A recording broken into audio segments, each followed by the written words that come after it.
From their home to Beijing, the Great Wall, and Xian in China, to Ulaanbaatar and a dozen Gare camps in Mongolia. By train to Irkutsk, Listvyanka, and Lake Baikal in Siberia, eastern Russia. To Moscow, Red Square, and a Moskva River cruise. To Paris and Versailles in France. To Madrid, Segovia, and Toledo in Spain. To London, England, and a long, restful flight home. Join Roger and Linda as they travel around the world in 49 days.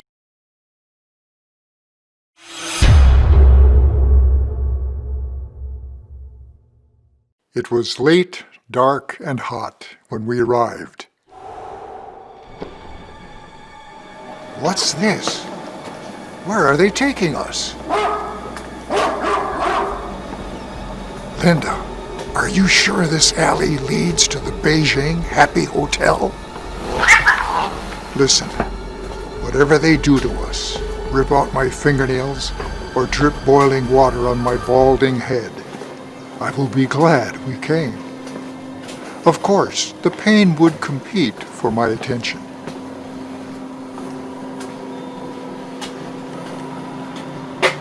Ah, here's our Shay, away from Shay. So there we are.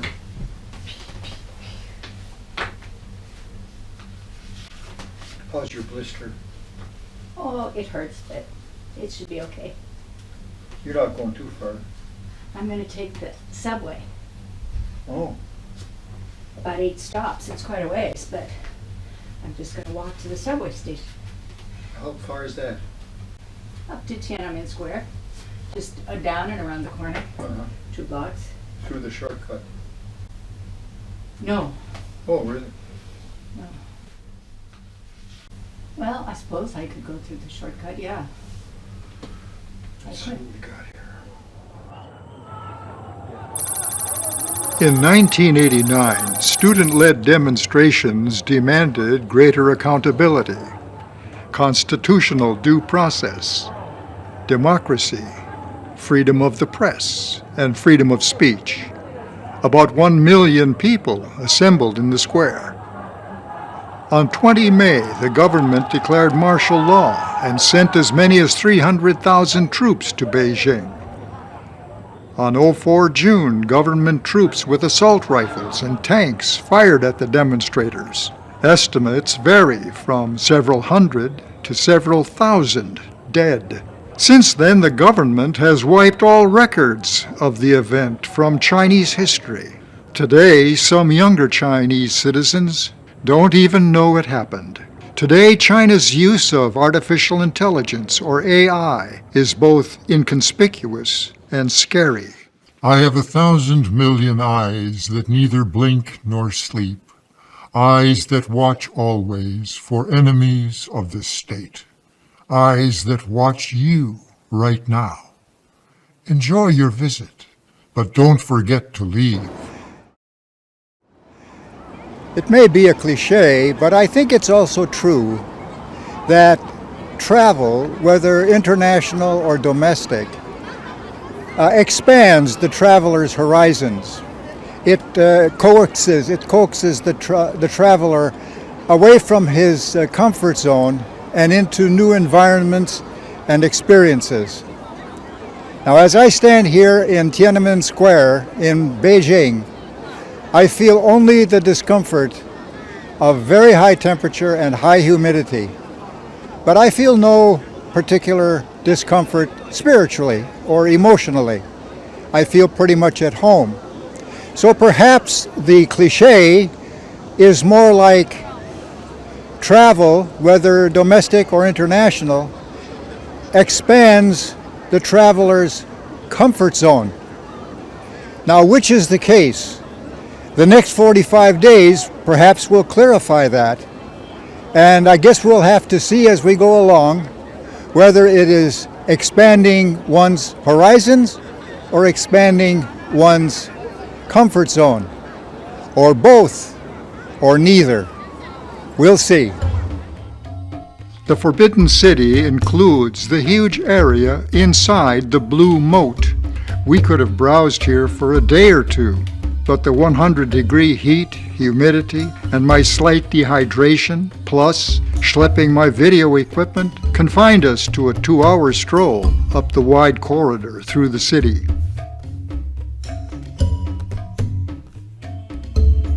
The Forbidden City is also named for the fact that entry is forbidden to anyone who does not have a ticket.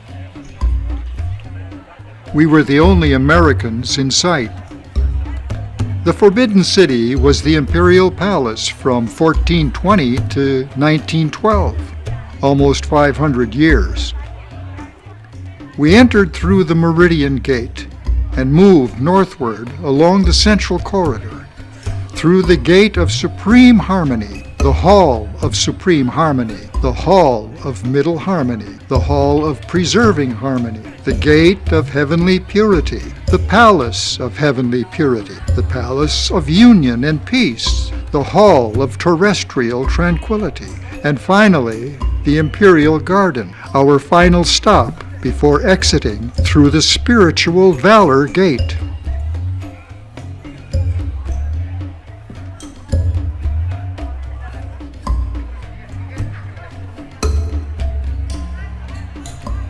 Our visit was too brief, but we needed to rest and prepare for our 40-mile drive to the Great Wall the next morning.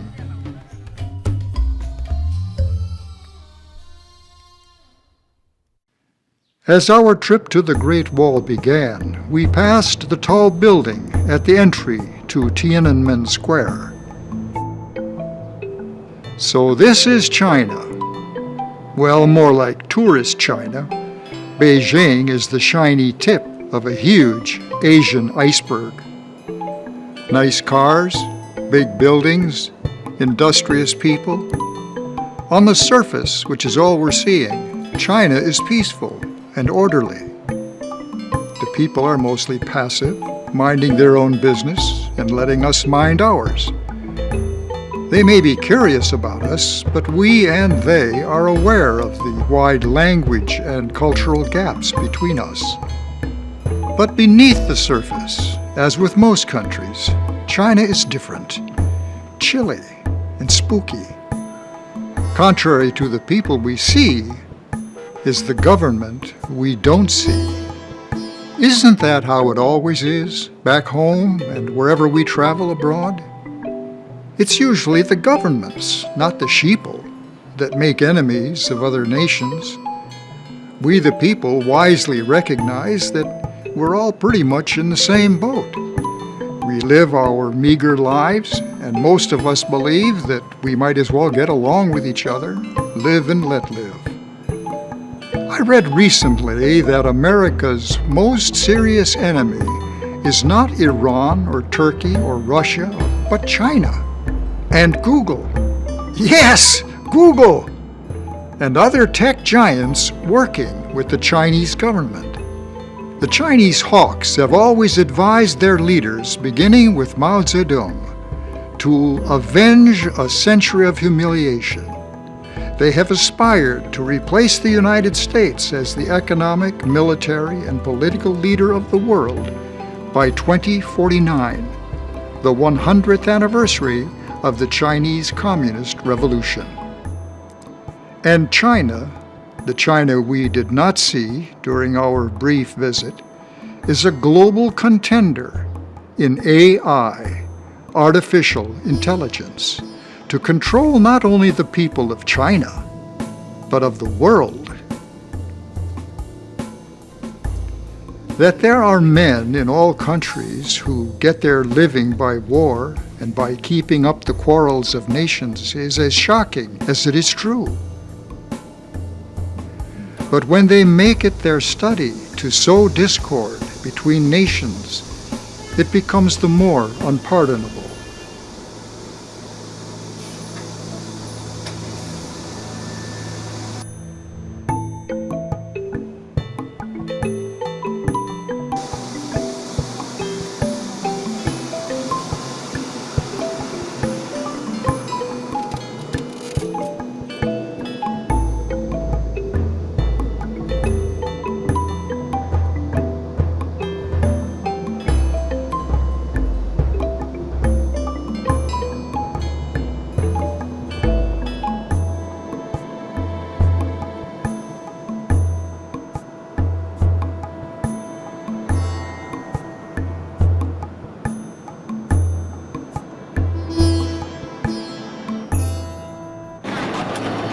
Some parts of the Great Wall, unlike this section, are nearly inaccessible.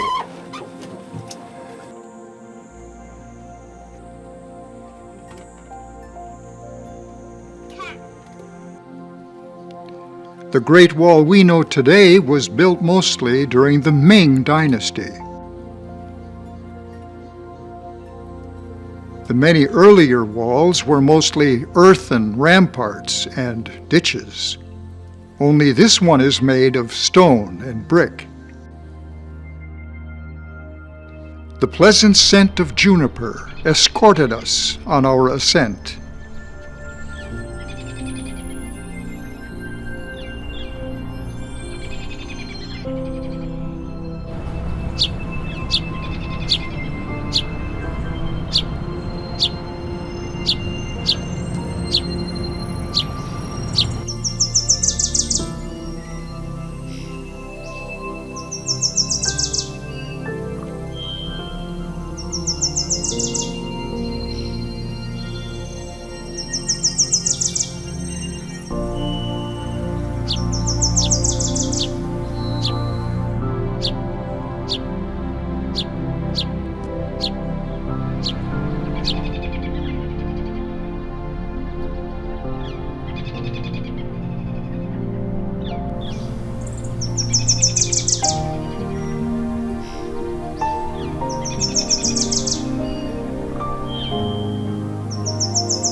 The next morning, back in Beijing, fresh produce had arrived from outlying farms.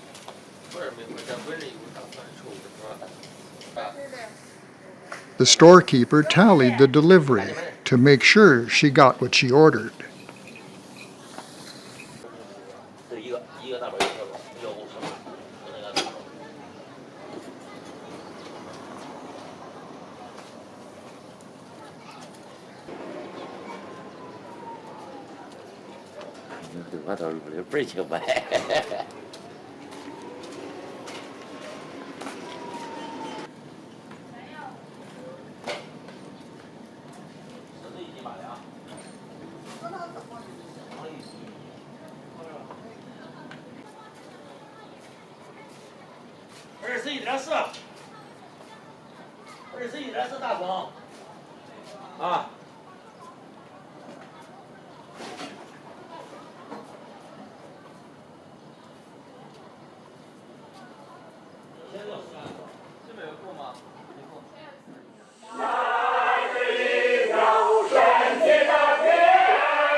We stayed at the Bell Tower Hotel in beautiful downtown Xian.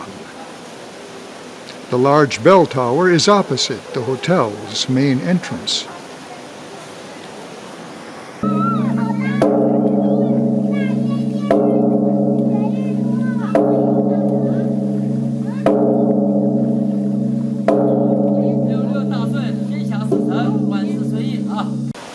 This part of Xi'an is as upscale as any city in the USA. Like this fancy mall across the square from our hotel. No cameras were allowed, but I got this footage in the face of small arms fire and a mortar attack from a store manager whose English was good enough to tell me to stop. A docent in Ephesus a few years ago, perhaps a distant relative of this Chinese fascista, forbade me from using a tripod. Ah, at last, an international reputation.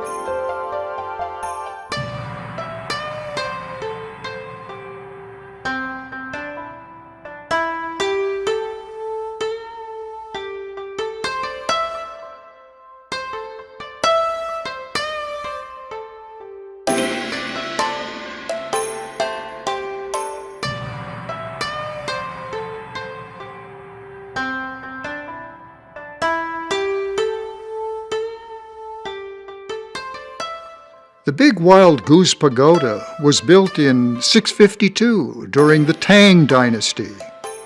It was rebuilt in 704. The exterior bricks were restored during the Ming Dynasty.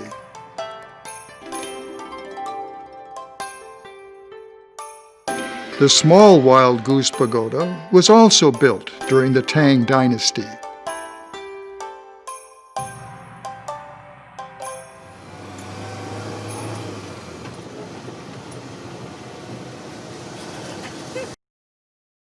The warrior exhibit was a major highlight of our visit to Xi'an. The site houses more than 8,000 terracotta statues. It is as big as or bigger than most sports arenas. Terracotta is a type of baked ceramic. It was about 104 during our visit, so we too were baked. The statues were discovered by farmers in 1974 while digging a well. The faces of the warriors differ from one another. Researchers believe that the faces were made from molds of about 10 different face types. The Army project was commissioned by Qin Shi Huang, founder of the Qin dynasty and the first emperor of unified China. More than 2,000 years ago, brave warriors defended China's first emperor, Qin Shi Huang. Since then, more than 8,000 of us terracotta warriors have defended him. Oi, talk about job security.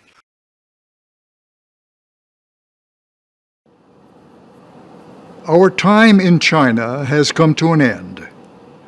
Our next stop, Ulaanbaatar, the capital of Mongolia.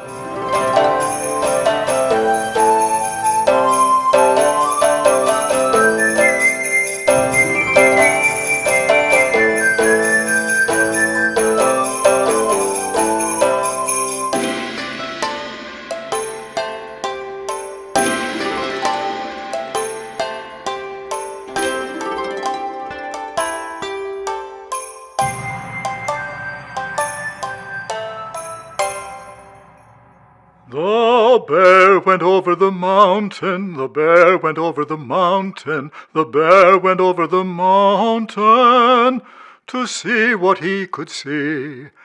And what did he see? And what did he see? The other side of the mountain, the other side of the mountain, the other side of the mountain was all that he could see.